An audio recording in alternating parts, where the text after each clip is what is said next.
Good evening and welcome. Tonight we're going to be whispering from this book about the Dominican Republic. We're going to look at all the pictures and read all the little boxes. And usually in this in picture series, I get a little off the cuff a little.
small farms as laborers in the sugar industry, as domestic servants, or as small business owners.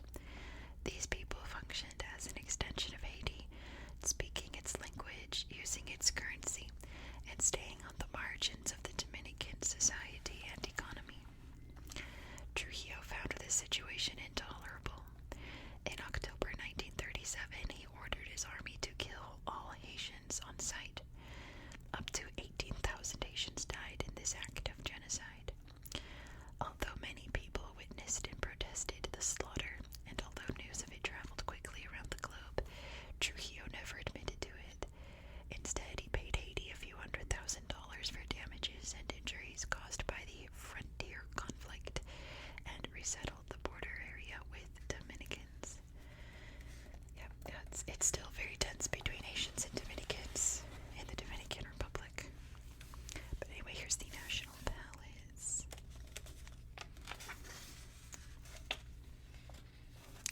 Here's Juan Bosch listening to reports about the coup that could restore him back to power, it says. And here are some soldiers from Honduras, it says, on peacekeeping duty. And I believe he was president when this book came out. It's a really old book. It's President Reina, and you can tell by the green marble here he's at the United Nations giving a speech to the security, what's it called? The Security Council. This guy's painting a beautiful picture here. Let's read about Taino survival. Nearly every history of the Dominican Republic written through the 1900s declared the Taino extinct. In the 1980s, scholars began to question this idea. They found evidence of Taino survival in Dominican historical documents and language. The nation's cooking, folk medicine, craft methods, spirituality, family life, festivals, popular culture, and genetic bloodlines also helped. You don't say. Spanish colonists had indeed killed thousands of Taino, but the Taino didn't disappear. The Spaniards wanted Hispaniola for themselves. Their seizure was easier to justify if they claimed the Taino were gone.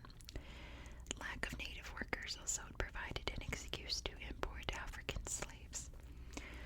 Once the Spanish had complete control, survival depended on blending into Spanish society.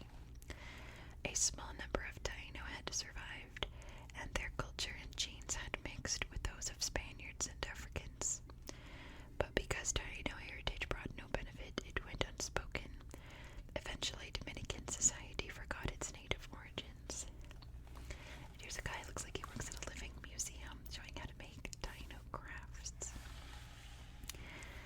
And here it's showing how there's like luxury homes here, and then shacks along the water there. Divided rich and poor. Some babies working real hard in school. They don't have desks. Poor guys. But they're still learning, aren't they? That's what's important. And this poor baby got dengue fever from a mosquito. So, there's another. Poor babies. They're in the hospital being treated. Here's some beautiful old architecture, probably in the old town of Santo Domingo. The Spanish built. Looks like a church, doesn't it? Here is Juan Luis Guerra, musician. And there's some babies here doing the merengue. Did anyone else have to learn dance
There's a bunch of sweet faces here, all smiley, happy. Well, except this person here.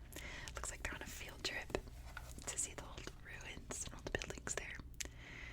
Yeah, she doesn't look too happy, but the rest have beautiful, beautiful smiles, don't they? Look at this. Oh my goodness. Well, that was a quick book, wasn't it? Let's see. If we get through this next section quick, I'll come back and read about the flag. How's that? Not a lot of boxes in this book. The sights to see. First, we have the Amber Museums. The Dominican Republic is home to two Amber Museums, the Amber Museum in Puerto Plata and the Amber World Museum in Santo Domingo. Both have large collections of high-quality amber specimens, mainly containing preserved prehistoric plants and animals. The Basilica of Our Lady of Altagracia.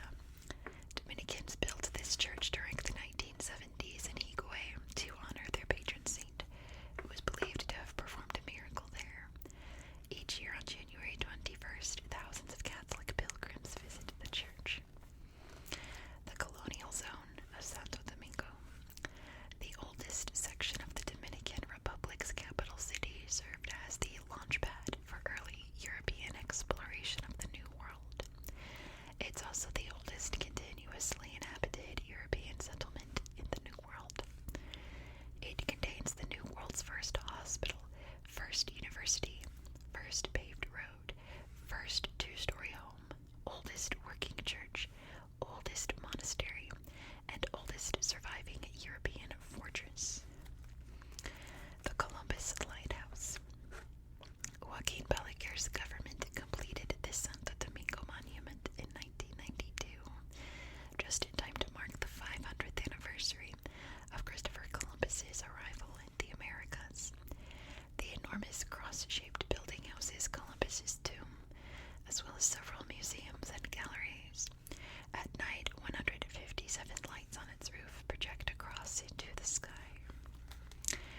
Lake Enriquillo. This extremely salty lake near the Haitian border is the largest inland body of water in the Caribbean and is also the lowest location in the Caribbean. It hosts one of the biggest known populations of American crocodiles, as well as other rare animals such as rhinoceros iguanas. The Mirabal Sisters Museum. Belgica Adela Mirabal Reyes, sibling of the assassinated Mirabal sisters, operates this museum in Salcedo to keep the women's story alive. Housed on the Mirabal family property, the museum includes personal items, artifacts from the murder, and the sisters' graves. So I looked this up. The surviving sister has since passed away since this book came out. But they were, I guess I want to say like rebels, protesters that were mysteriously killed in a roadside accident, if you know what I mean. So yeah, important museum. The Museum of the Dominican Man. This museum is located in Santo Domingo. It traces the country's cultural evolution from the Taino to the present through a variety of pre-Columbian artifacts, Spanish colonial artifacts, items related to the slave trade, and more. And lastly is Pico Duarte. The Dominican Republic's highest mountain is accessible from two of the country's 11 national parks, Armando Bermudez National Park and Jose del Carmen National Park.